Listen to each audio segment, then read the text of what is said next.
There is a strange symmetry in Zachary Quinto's career.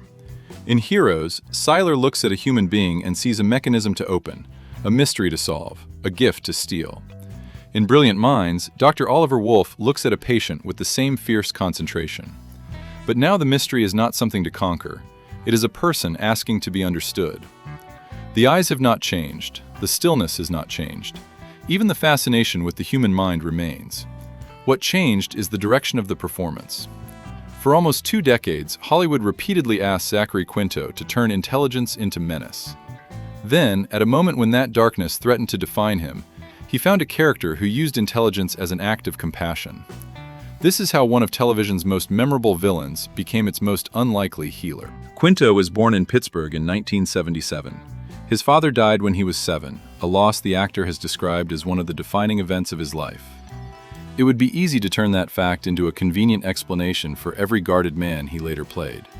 His own story deserves more care than that. What can be said is that he learned discipline early. He trained at Carnegie Mellon, graduating from its drama program in 1999, and entered a profession that offered no guarantees. There were guest appearances, auditions, and recurring television parts, including a role on 24. There was work, but not yet the role that made the industry understand what only he could do. As he approached 30, Quinto later recalled facing a profound crisis about his career. Then a shadow appeared on Heroes. Before Sylar had a recognizable face, he was already a legend inside the series, an unseen killer hunting people with extraordinary abilities. When Quinto finally stepped into the light, the mystery did not disappear. It became more disturbing. He did not play Sylar as a creature driven by chaos. Sylar was patient, precise, curious. Once a watchmaker named Gabriel Gray, he could understand how things worked, and that gift had curdled into a hunger to possess whatever made another person special. Quinto's control made the character frightening. A small movement could suggest calculation. A calm voice could make violence feel inevitable. Sylar was not merely strong, he was always studying the room. The role changed Quinto's career almost immediately. But even as audiences discovered him as a villain, he was reaching for another character, built around intellect and emotional control. That character was Spock. Taking over one of science fiction's most recognizable roles could have become an exercise in imitation. Leonard Nimoy had made Spock inseparable from his own face, voice, and physical rhythm. Quinto needed the audience to recognize the Vulcan they loved without watching a copy of someone else's performance. Nimoy supported his casting and became much more than a professional reference. Quinto would later describe him as a guide, a close friend, and a father figure. Their connection offered something the actor's screen image rarely did: warmth without display, affection expressed through attention. Spock became the bridge between Quinto's darkness and what came later. Like Sylar, he could seem remote. He observed before he reacted. He lived inside a mind that other people struggled to read. But his discipline served responsibility rather than appetite. The same qualities that had made Sylar terrifying could now suggest loyalty, conflict, and sacrifice. Quinto was also building ways to work beyond the roles offered to him. With Carnegie Mellon classmates Neil Dodson and Corey Musa, he formed Before the Door Pictures. Their company helped produce Margin Call, the tense financial drama in which Quinto played an analyst who discovers the scale of an approaching catastrophe. On stage, he moved toward material that allowed less protection. Angels in America, The Glass Menagerie, later, The Boys in the Band. These productions demanded vulnerability in real time, without editing or a wall of genre mythology. And in 2011, Quinto began speaking publicly as a gay man.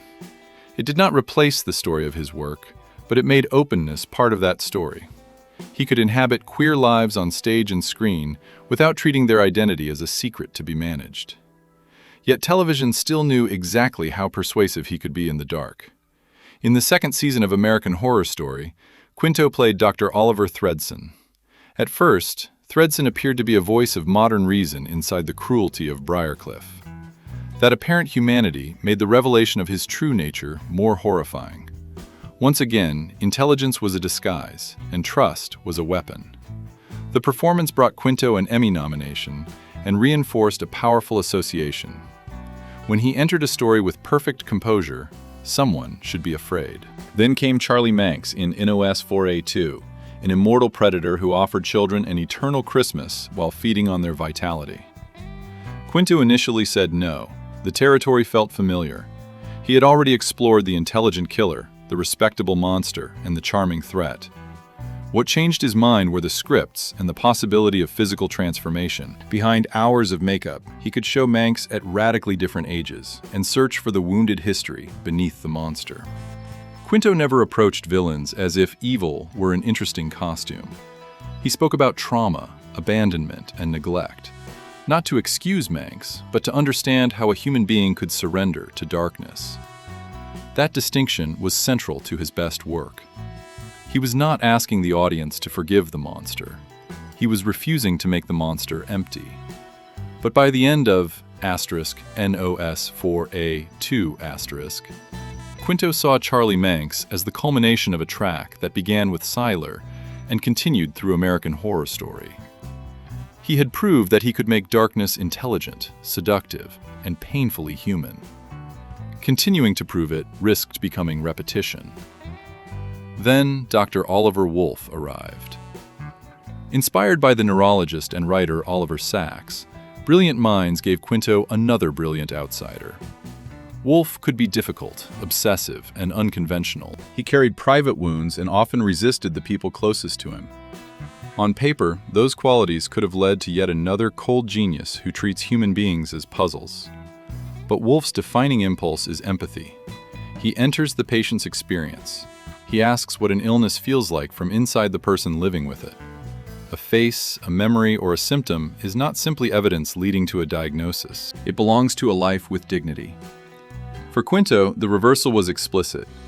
After years of dark and villainous characters, he welcomed the chance to anchor a story in optimism, hope, compassion, love, and joy. That does not mean Oliver Wolf is uncomplicated, or that Zachary Quinto suddenly escaped into the safety of playing a saint. The role works because the old intensity is still present. Wolf can be guarded. His intelligence can isolate him. His certainty can hurt the people around him.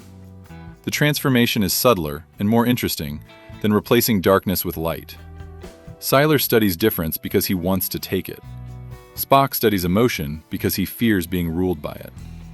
Thredson studies vulnerability because it gives him power.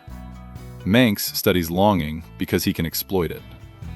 Oliver Wolf studies another person's experience because understanding is the beginning of care. The instrument is the same, Zachary Quinto's ability to make thought visible without explaining every thought aloud. But the moral direction has reversed. Hollywood once saw his stillness and found a killer. It saw his sharp features and measured voice and found men who concealed terrible things.